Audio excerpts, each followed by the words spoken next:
We are back on The Real News, therealnewsradio.com, Farron and Brian, Liberty News Radio Network, libertynewsradio.com. As long as I'm blessed to be on the radio, every year, the closest date to Waco, we are going to remember Waco and the atrocity committed by the federal government. And that's what we're going to do here in this last segment. When we go to the phones next hour, I would love to have people comment on it. But many people believe that David Koresh or the Branch Davidians were responsible for the deaths of the 74 men, women, and children who died in the inferno at Waco on April 19, 1993. This is the story that the FBI put out. It is a lie. The guns they had were legal. The local sheriff investigated and found no basis for complaints against them. These were law-abiding citizens. Even if they thought differently than most other folks, they trusted the U.S. Constitution to ensure their political rights. But they were murdered by agents acting under the authority of the U.S. government. If you have any doubts about this, I urge everyone to get the video Rules of Engagement for visual evidence. Waco occurred under the presidency of Bill Clinton with Janet Reno and Wesley Clark in supporting roles. Already back in 1993, the U.S. government demonstrated its contempt for the American people by carrying out a massacre in order to demonstrate on primetime TV its supposed authority. Few Americans realize that on February 28, 1993, when the BATF agents in National Guard helicopters zoomed in on the Branch Davidians church and home, Mount Carmel Center, they did so with guns ablazing, like Americans raiding a Vietnamese village in that far-off war. It is likely FBI agents deliberately sabotaged negotiations with the Davidians to prevent their exiting Mount Carmel. Their goal was to destroy the building and its damaging evidence, even if that meant the massacre of dozens of men, women, and children, all witnesses to the brutal attack. After the February raid by the U.S. Bureau of Alcohol, Tobacco, and Firearms of David Koresh's religious community at Waco, Texas, the FBI and the U.S. Army took over, mounting a 51-day siege.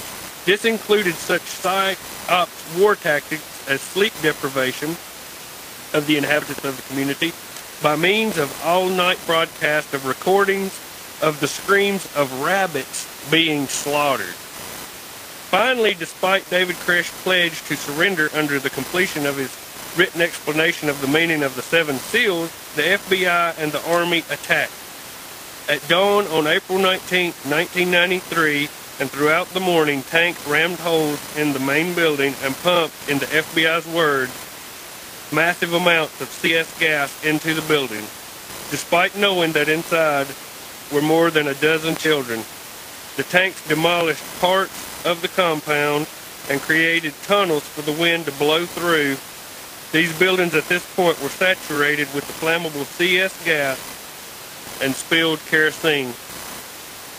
Around midday, 2 U.S. military pyrotechnic devices were fired into the main building, igniting a fire which, because of the holes in the walls allowing the wind to gust through, spread rapidly through the complex of buildings and became an inferno. 74 men, women, and children died, including 12 children younger than 5 years of age. Fire trucks were prevented by the FBI from approaching the inferno.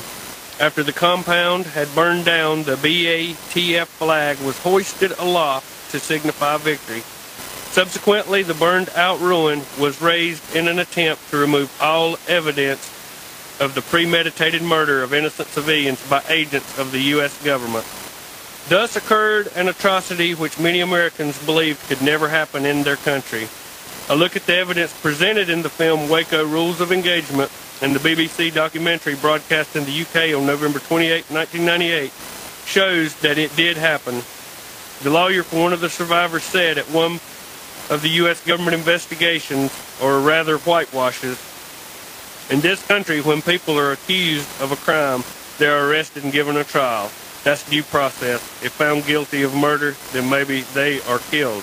We don't just kill them first, which is what exactly happened at Waco, and the government pumped CS gas into that building knowing that there was no gas mask in there for the children. The hypocrite criminal Janet Reno said this was all done to save the children. and they actually murdered the children. Everyone needs to remember this. I know the pastors in the churches don't have the backbone to get up and preach it and have everyone remember the atrocity that was committed at Waco. But this was a tipping point where the federal government became so brazen that it was willing to go down to Waco, Texas, and burn a church down. They called it a compound. It was built with T111, a shabbily built building. They burnt down a church full of women and children. David Koresh wasn't hiding from anyone. He walked to the hardware store the day before. The press all covered that. The ATF or anyone else could have picked him up. He had been investigated by social services and the local sheriff and had found no evidence of any wrongdoing, even though the puppet press had painted him as some kind of child molester and all these kind of things. Obviously, there was no evidence of that. So each year, this is April 18th, one day away from the anniversary, we want to remember Waco and the fact that they actually put several of the survivors in prison. I think most all of them are out of prison now, but they went to prison while the BATF that started the event and caused the whole murdering effect that happened. There was no charges ever filed. Brian, any comment on this? You may recall better than I in the movie Rules of Engagement when the helicopter was circling around. I believe they were shooting at them, weren't they? The helicopter, which of course is, I'm sure you're alluding totally against Posse Comitatus, they shot into the building with machine guns from the helicopter. David Koresh did what anyone would do when your home is under attack. He called 911 and said, stop the shooting. And he was shot, some of his kids were shot, but they were attacked from the air, no doubt. Helicopter gunships firing into the building at random. I urge everyone, spend $10 or $15, go to eBay, go online, and buy Rules of Engagement. It is a eye-opener. I can make VHS copies. I don't have the capability to burn a DVD copy. I'd like to be able to do that and pass that out. I've gave them to some people such as Al, and it's a real eye-opener. And the scary thing, Brian, is the same government that did Waco is the exact same government that is now saying those of us that took part in the Tea Party protest are the enemy. People better wake up. This isn't a game. It's for real. We are entering, or have entered for a long time, very desperate times here in America. But the Waco event, everyone, please never forget the atrocity committed by the federal government at Waco. Well, if you examine the larger picture there, and you go out, I mean, over the centuries, I mean, assimilation into the matrix is the primary objective of our government. Whether it's Native Americans, whether it's any culture, assimilate them into the matrix, homogenize the masses. I agree, and the proof that the media was such a puppet, the day before the event, the local paper ran the Sinful Messiah, painting David Koresh, and I don't agree with everything David Koresh had to do. I'm not here in support of David Koresh. I'm here in support of his constitutional right and the victimization that he fell prey to by this overbearing federal government. And if you look at what they had tanks there. They prevented the fire trucks from coming. They gassed children. If you don't know what CS gas does to you, I'm sure Jim could probably elaborate. But to do that to children here in America by the National Guard, well, if you watch Rules of Engagement and it don't set you off, then you're already dead. You're numb from the neck up. Because, and here at the anniversary, I dare say you will not see anything in the press. I will be amazed if you see anything in the press about Waco and what happened there. We're coming up on a break here in about 2 minutes. Anything else you'd like to add, Brian?